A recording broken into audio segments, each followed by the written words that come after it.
नमस्कार सबैलाई, हजुरहरूलाई मेरो च्यानलमा स्वागत छ। आजको यस भिडियोमा म मण्डला कसरी बनाउने र मण्डला बनाउनलाई के सामानहरू चाहिन्छ भन्ने कुरा देखाउन गइरहेकी छु। मैले सर्वप्रथम लिएकी छु A4 साइज पेपर। हजुरहरूले जुनै पनि ड्रइङ कपीमा पनि बनाउन सक्नुहुन्छ।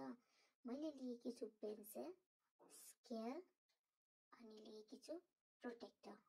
यो चाहिँ हजुरहरूलाई एकदमै चाहिने कुरा हो। हजुरहरूले यो युज गरेर चाहिँ अझै सठिक रूपमा मण्डला बनाउन सक्नुहुन्छ।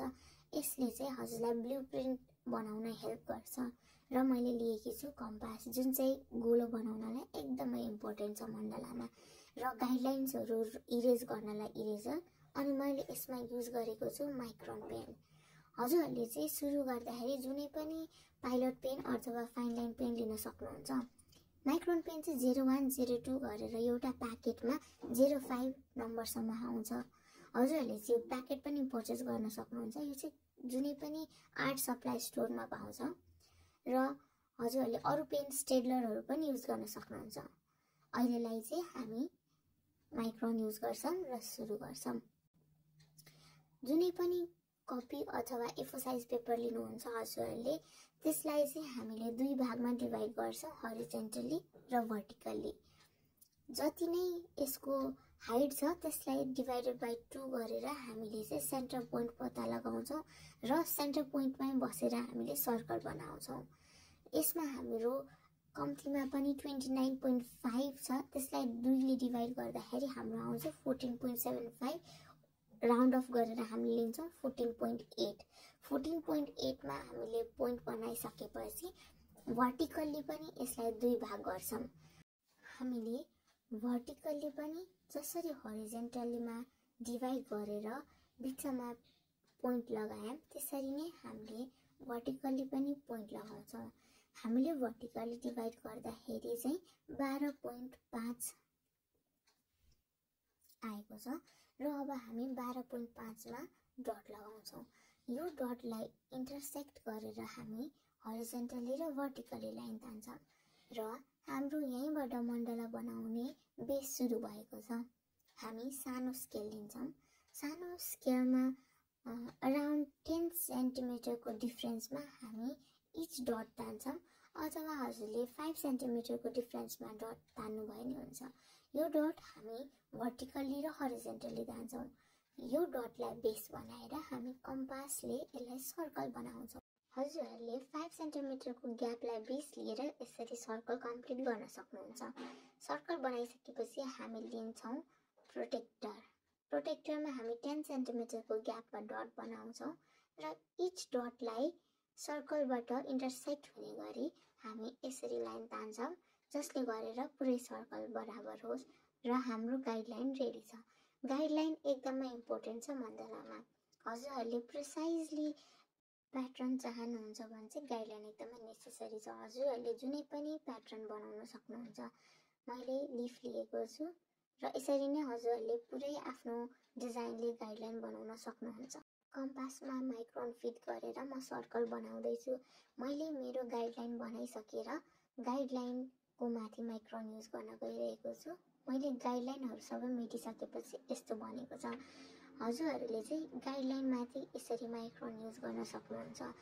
यसरी हजुरलाई एकदमै सजिलो र हजुरको मण्डला बराबरी देखिन्छ। यो चाहिँ मेरो माइक्रोन युज गरेर पनि गाइडलाइन रेडी भइसक्यो। यसभित्र चाहिँ म अब बनाउँछु इनर लाइन। इनर लाइन बनाउनको लागि चाहिँ म 01 अथवा 02 पेन युज गर्छु। इनरले हाम्रो मण्डला अझै राम्रो देखिन्छ। हजुरहरूले पनि यसरी नै मैले बनाएको प्याटर्नहरू फलो गर्न सक्नुहुन्छ। नत्र भए हजुरहरूलाई सजिलो लाग्ने प्याटर्नबाट स्टार्ट गर्न सक्नुहुन्छ। बिस्तारै हात बसिसकेपछि हजुरहरूले आफ्नै प्याटर्न जेनेरेट गर्न सक्नुहुन्छ।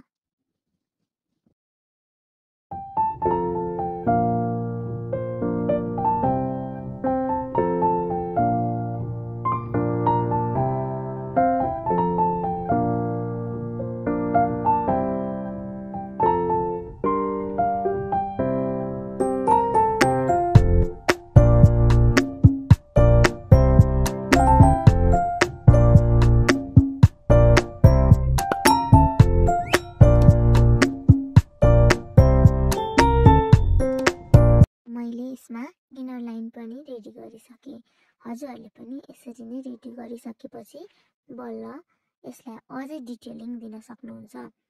हजुरहरूले अझै डिटेल एड गरिसकेपछि यसमा हजुरहरूलाई मनपर्ने कलर एड पनि गर्न सक्नुहुन्छ र ब्ल्याक एन्ड व्हाइटमा पनि बनाउन सक्नुहुन्छ।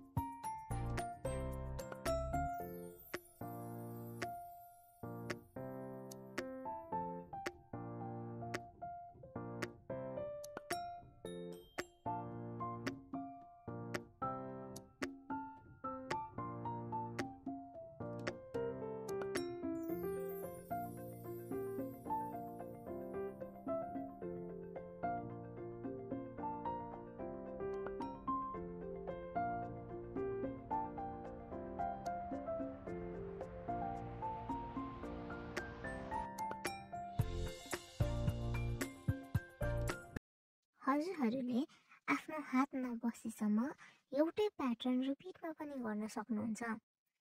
मैले अहिले बनाइरहेको चाहिँ यसलाई मैले लोटस प्याटर्न भन्ने गरेको छु। हजुरहरूले पनि यसरी लोटस प्याटर्न बनाउन सक्नुहुन्छ र मनपर्ने कलर एड गर्न सक्नुहुन्छ।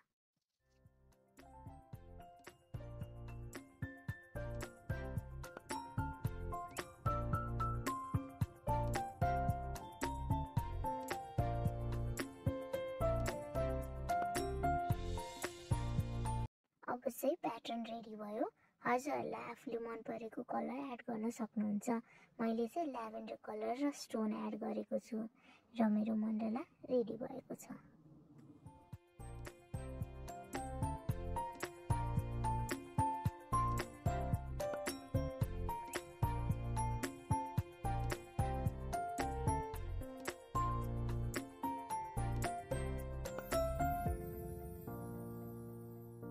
हजुरहरूलाई यो भिडियो युजफुल लाग्यो भने लाइक र सब्स्क्राइब गर्न नबिर्सिनु होला।